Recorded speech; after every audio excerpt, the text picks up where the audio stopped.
Hello friends, आज हम आपको द शेप ऑफ वाटर 2017 की फिल्म की एक्सप्लेनेशन करने जा रहे हैं, जो इस प्रकार है। मूवी शुरू होती है और हम एलिसा नाम की एक लड़की को देखते हैं जो कि एक सीक्रेट गवर्नमेंट लैबोरेटरी में आगे ऑन क्लीनर काम करती है। इसके सिर्फ दो दोस्त हैं, एक उसका पड़ोसी जैसे और एक कोवर्कर जेल्डा एलिसा। गूंगी होने की वजह से सभी लोगों से साइन लैंग्वेज में बात करती है। इसके नेक्स्ट सीन में एलिसा अपनी डेली रूटीन को फॉलो करते हुए तैयार होने के लिए मिरर के सामने आती है, तो हम उसके गले के पास कुछ स्कार्स देखते हैं। वो स्कार्स कैसे आए, कहाँ से आए, वो हमें मूवी में आगे पता चलेगा। एलिसा अपनी डेली रूटीन में बिल्कुल भी बदलाव किए बिना वो हमेशा की तरह बाहर जाने के लिए पहले जैस को खाना देती है और फिर ऑफिस जाती है, जहां उसे जेलदार मिलती है जो कि उसकी लाइनों में से उसके लिए पहले ही जगह बनाकर खड़ी होती है। अब एक दिन एलिसा जल्द के साथ लेबोरेटरी में सफाई कर रही होती है, तभी वहां का इंचार्ज सभी को बताता है कि हमारी लेबोरेटरी में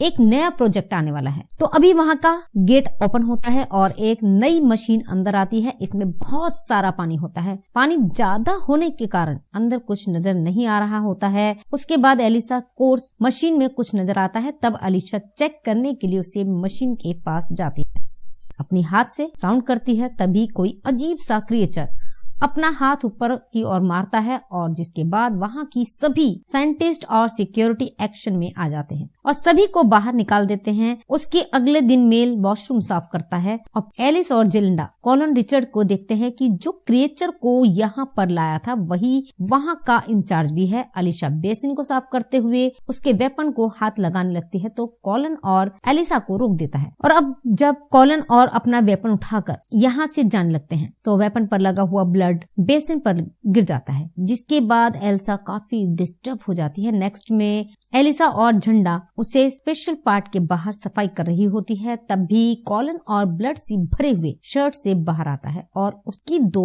फिंगर भी कट चुकी हैं। उसके बाद साइंटिस्ट डॉक्टर रॉबर्ट को हेल्प के लिए बुलाया जाता है, क्योंकि क्लोरेंट का ब्लड हद से ज्यादा बह चुका था। इस इंसिडेंट के बाद डिनर टाइम की सिक्योरिटी इंचार्ज उन्हें अपने साथ उसे स्पेशल रूम को क्लीन करने के लिए ले जाते हैं, जहाँ हर जगह खून ही खून होता है। एलिसा जब उसे जगह पर पानी फेंकती है तो कॉलनर की टूटी हुई फिंगर निकलती है। एलिसा उन्हें पेपर बैग में डालती है और जलता फ्लेमिंग को लेने चली जाती है। इसके बाद एलिसा जब वहां पर अकेली होती है तो वाटर टैंक में से एक मिस्टीरियस क्रिएचर सामने आता है। तब उसे पता चलता है कि वो एक ओल्ड एम्फीबियन के पास आने पर एलिसा दिखती है कि उसकी बॉडी से ब्लड निकल रहा है, जो यकीनन उसे कलर के वेपन से हमला करने से हुआ है। इतनी देर में जेल्डा फ्लेमिंग को वहां पर ले जाती है, जिसके बाद वो क्रिएचर वापस छिप जाता है, पर ऐसा फ्लेमिंग को फिंगर दे देती है। उसके बाद एलिसा उसे ह्यूमनॉइड एम्फीबियन के बारे में ग्लास को बताती है, लेकिन ग्लेज उसकी बात का यकीन नहीं करता। इसके बाद सीन शूट होता है और हम एलिसा को लेबोरेटरी में देखते हैं,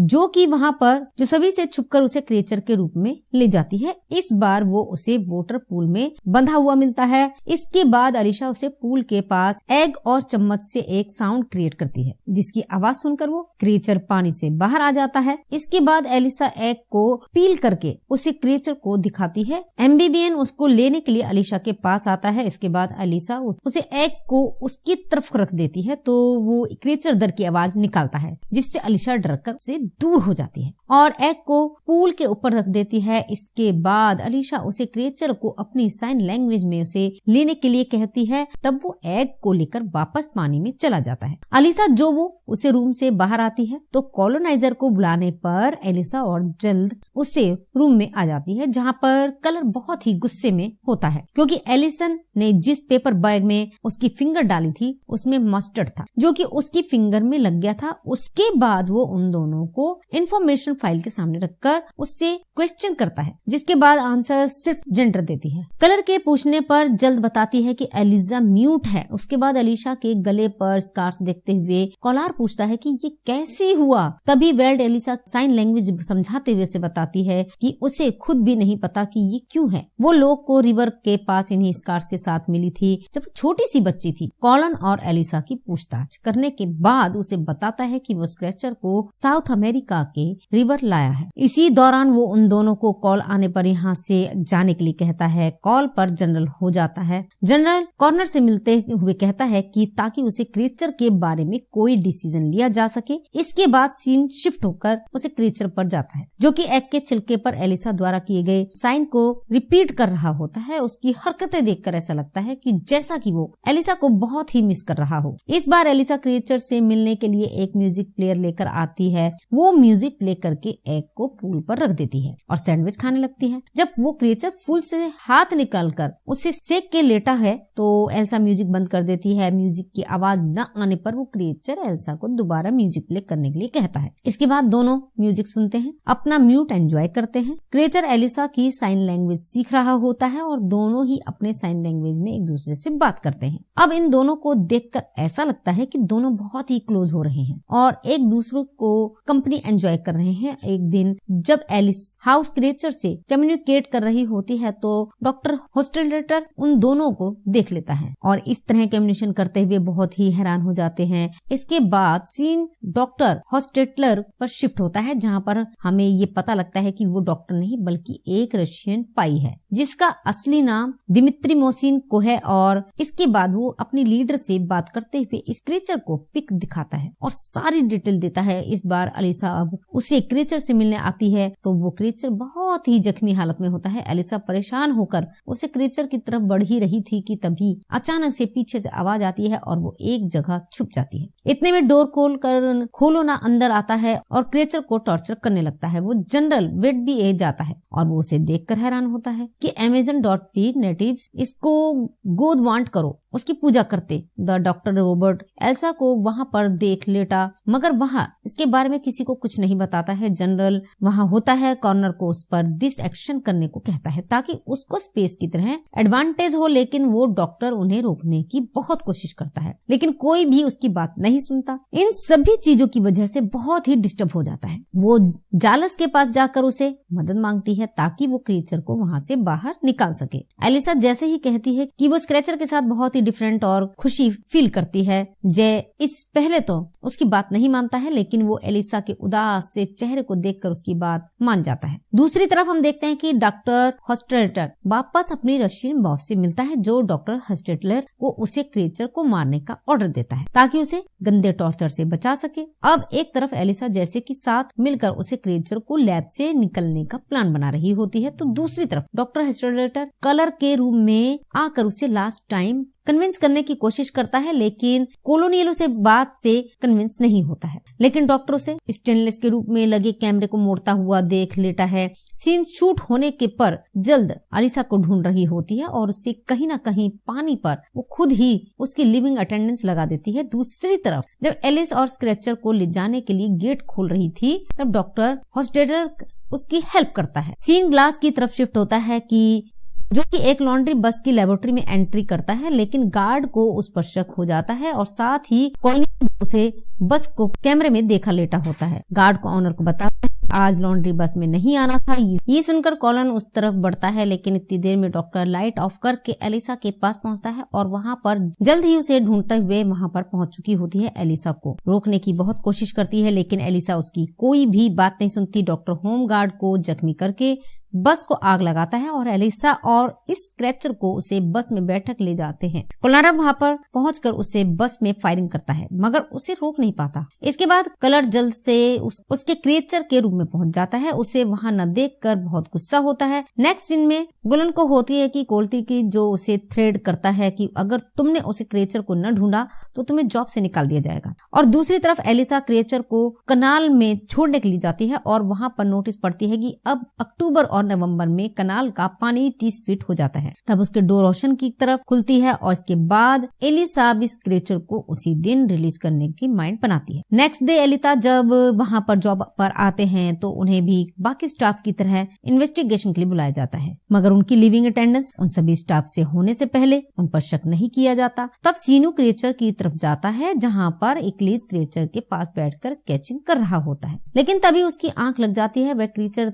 बात तब से निकल चलकर घर में इधर उधर घूम रहा होता है। तभी उसे क्रिएचर को ग्लास की कैट नजर आती है और वो क्रिएचर उसे कैट को खाना खा रहा होता है। ग्लास जब आकर उसे रोकता है तब वो डर के भगत है और इसी बीच ग्लास को जख्मी भी कर देता है। दूसरी तरफ डॉक्टर होम अलीसा को क्रिएचर की मेडिसिन देते हुए कहते हैं कि जल्दी रिलीज कर देना चाहिए क्योंकि उसे ज्यादा देर तक पानी से बाहर रखा तो उसकी मौत भी हो सकती है। इसके बाद डॉक्टर के वहां से जाने पर एक वर्कर आकर उसे ग्लास की अर्जेंट कॉल के बारे में बताती है। घर पहुंचने पर ग्लेस बताता है कि क्रिएचर घर से भाग गया है और ग्लास को जख्मी करने की वजह से उसे क्रिएचर के हाथ पर खून के काफी निशान लग गए हैं। अलीसा और निशान को फॉलो करते हुए क्रिएचर को ढूंढकर वापस घर पर ले आती है। अलीसा के समझाने पर क्रिएचर नॉर्मल हो जाता है और कैट से फ्रेंडशिप कर लेता है। अलीसा जब ग्लेस के घाव पर बंदे से लगा देती है तो वो क्रिएचर ग्लास के पास ले जाता है तो अपना हाथ ग्लेस के सर पर और ग्लास का हाथ अपने सर पर रखता है। ऐसा करने के बाद उसकी पूरी बॉडी एल्युमिनियम होती है और इसके बाद वो अपना हाथ ग्लास के जख्म पर रखता है और वहां से चला जाता है।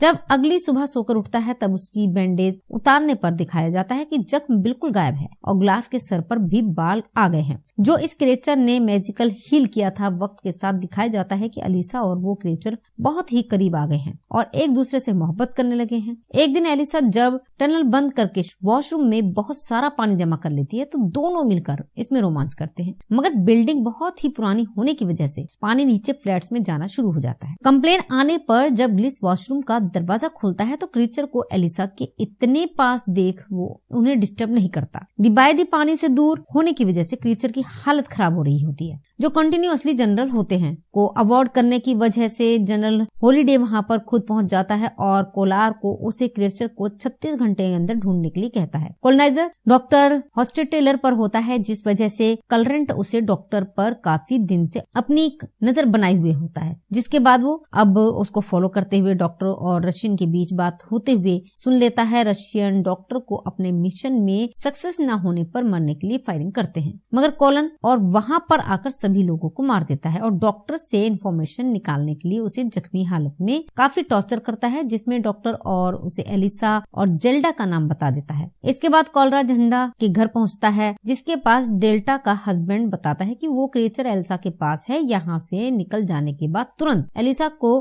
कॉल करके वार्न करता है, जिस वजह से पहले उसे क्रिएचर को लेकर वहाँ से निकल जाती है, मगर को एलिसा के कैलेंडर पर लिखी हुई चीजों से आइडिया हो जाता है कि वो कहाँ गई है। दूसरी तरफ एलिसा कनाल पर क्रिएचर को बाय बोल रही है और तभी वहाँ कॉलोनियल पहुंचकर उससे पहले जेलस को जख्मी करता है और एलिसा और उसे क्रिएचर को शूट कर देता है। जैसे उठकर कॉलोनर को लेग से जख्मी कर देता है और एलिसा के पास आता है और उसके बाद वो क्रिएचर 2 गोली लगने के बाद भी उठकर अपने आप को हील कर लेता है और फिर कोलनार की तरफ बढ़कर उसका गला काट देता है। इतनी देर में जेल्डा भी पुलिस लेकर वहां पर पहुंच जाती है, जिसके बाद वो क्रिएचर वापस एलिसा के पास जाता है और एलिसा की गोद में उठकर पानी में जंप कर देता है और वहां पर सभी लोग खड़े देखते रह जाते हैं। पानी में जाकर वो क्रिएचर अपनी पावर की मदद से एलिसा को हील करता है, जिससे उसकी बॉडी को स्कार्स उसे क्रिएचर के जैसे हो जाते हैं। उसके बाद एलिसा होश में आती है और वो दोनों किस करते हैं। इसी के साथ ये कहानी समाप्त होती है। हम फिर मिलेंगे अगले वीडियो में, तब तक के लिए नमस्कार, धन्यवाद।